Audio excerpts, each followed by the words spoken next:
ഞാനിപ്പോൾ നിൽക്കുന്നത് പാലക്കാട് ചിറക്കാടാണ്. പാലക്കാട് നഗരത്തിൽ തന്നെയുള്ള ഒരു മേഖലയാണ്. ഇവിടെയാണ് ഇപ്പോൾ മരം വീണ് ഇപ്പോൾ വലിയ രീതിയിലുള്ള നാശനഷ്ടങ്ങൾ ഉണ്ടായിരിക്കുന്നത്. അതായത് ചിറക്കാട് ട്രാൻസ്ഫോമറിന് സമീപത്താണ് ഇത്തരത്തിൽ ഒരു വൻ മരം ഒരു വീട്ടിലേക്ക് കടപുഴകി വീണിരിക്കുന്നത്. ആ വീട് കോൺക്രീറ്റ് വീടായതുകൊണ്ട് മാത്രം ആ വീട്ടിലുണ്ടായിരുന്ന ആളുകൾക്ക് യാതൊരു രീതിയിലുള്ള ബുദ്ധിമുട്ടുകളും ഉണ്ടായിട്ടില്ല. വീട് തകർന്നിട്ടില്ല. പകരം ഈ ലൈനുകളെല്ലാം, അതായത് വൈദ്യുതി ലൈനുകളെല്ലാം ഇപ്പോൾ തകർന്നു കിടക്കുന്ന അവസ്ഥയിലാണ്.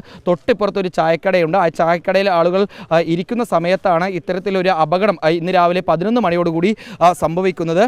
ഏതായാലും ഇപ്പോൾ നമുക്ക് ദൃശ്യങ്ങളിൽ കാണാം, വൈദ്യുതി ലൈനുകളെല്ലാം ഈ മരം വീണ് ഇപ്പോൾ തകർന്നിരിക്കുകയാണ്. ഇവിടേക്കുള്ള വൈദ്യുതി ബന്ധം തടസ്സപ്പെട്ടിരിക്കുകയാണ് എന്നാണ് ഇപ്പോൾ മനസ്സിലാക്കാൻ വേണ്ടി സാധിച്ചിട്ടുള്ളത്. മാത്രമല്ല ഇപ്പോൾ ഈ മരം മുറിച്ച് മാറ്റി വൈദ്യുതി ബന്ധം പുനഃസ്ഥാപിക്കുന്നതിൽ ചെറിയ രീതിയിലുള്ള പ്രതിസന്ധി ഉണ്ട് എന്നാണ് നാട്ടുകാർ പറയുന്നത്. എന്താണ് ഇപ്പോൾ ഒരു പ്രതിസന്ധി നിൽക്കുന്നത്? പ്രതിസന്ധി നമ്മൾ അധികാരികളെ വിളിച്ചു, KSEBിക്ക് വിളിച്ചു, അവരൊന്ന് ലൈനൊക്കെ ഓഫ് ചെയ്തു.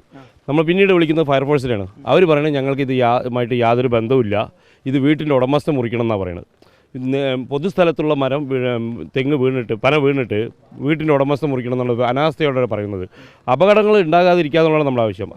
ആ സമയത്ത് എത്തേണ്ടത് ഫയർഫോഴ്സ് തന്നെയാണ്. വില്ലേജ് ഓഫീസിൽ പറഞ്ഞു, വില്ലേജ് ഓഫീസർ ഉദ്യോഗസ്ഥരെ അയച്ചു, അതിൻ്റെ എല്ലാ ഭാഗവും നോക്കി അവരൊക്കെ കഴിഞ്ഞു. വന്നില്ല. നഗരസഭയും വന്നു, പക്ഷേ ഫയർഫോഴ്സിന് ഇതുവരെ വിളിച്ചിട്ട് വന്നില്ല. അവസാനം നമ്മളിപ്പോൾ പുതിയൊരു ക്രെയിനുകാരെ നമ്മൾ അന്വേഷിച്ച് കണ്ടെത്തേണ്ട അവസ്ഥയാണ്.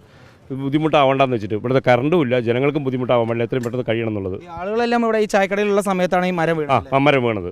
അത് കുറച്ച് ഇങ്ങോട്ട് വീണാണെങ്കിൽ ജനങ്ങൾക്ക് പരിക്കേൽപ്പിട്ടുണ്ടാവും.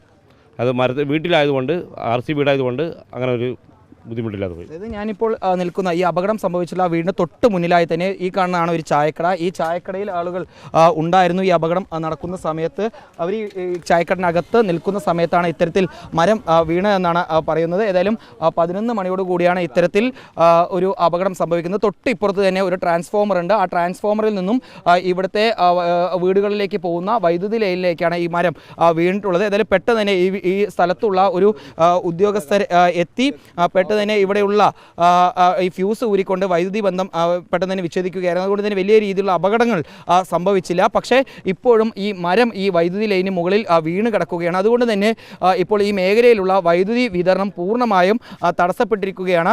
മരം മുറിച്ചു മാറ്റിയതിനു ശേഷം മാത്രമേ, ഈ ലൈനുകൾ ശരിയാക്കിയതിനു ശേഷം മാത്രമേ വൈദ്യുതി വിതരണം വീണ്ടും പുനഃസ്ഥാപിക്കാൻ കഴിയുകയുള്ളൂ. പക്ഷേ അതിൽ ഒരു പ്രതിസന്ധി നിലനിൽക്കുന്നതായി നാട്ടുകാർ പറയുന്നത് ഇപ്പോൾ ഈ മരം മുറിച്ചു മാറ്റുന്നതിലാണ്. ഫയർഫോഴ്സിൽ വിവരം അറിയിച്ചിട്ടും ഫയർഫോഴ്സ് ഈ മരം മുറിച്ചു മാറ്റുന്നതിന് വേണ്ടി ഇവിടേക്ക് എത്തിയിട്ടില്ല എന്നാണ് നാട്ടുകാർ പറയുന്നത്. പകരം നാട്ടുകാരോട് അല്ലെങ്കിൽ വീട്ടുകാരോട് തന്നെ ഈ മരം മുറിച്ചു മാറ്റണം എന്ന രീതിയിലുള്ള ഒരു നിർദ്ദേശമാണ് ഇപ്പോൾ ഫയർഫോഴ്സിൽ നിന്നും ഈ നാട്ടുകാർക്ക് ലഭിച്ചിട്ടുള്ളത്. ഏതായാലും നാട്ടുകാരുടെ നേതൃത്വത്തിൽ ക്രെയിൻ ഉൾപ്പെടെ ഉപയോഗിച്ചുകൊണ്ട് ഈ മരം മുറിച്ചു മാറ്റി പിന്നീട് KSEBിൻ്റെ നേതൃത്വത്തിൽ ഇവിടേക്ക് എത്തി ഈ വൈദ്യുതി വിതരണം പുനഃസ്ഥാപിക്കാനുള്ള നീക്കങ്ങളാണ് നിലവിൽ ഇപ്പോൾ പുരോഗമിച്ചുകൊണ്ടിരിക്കുന്നത്.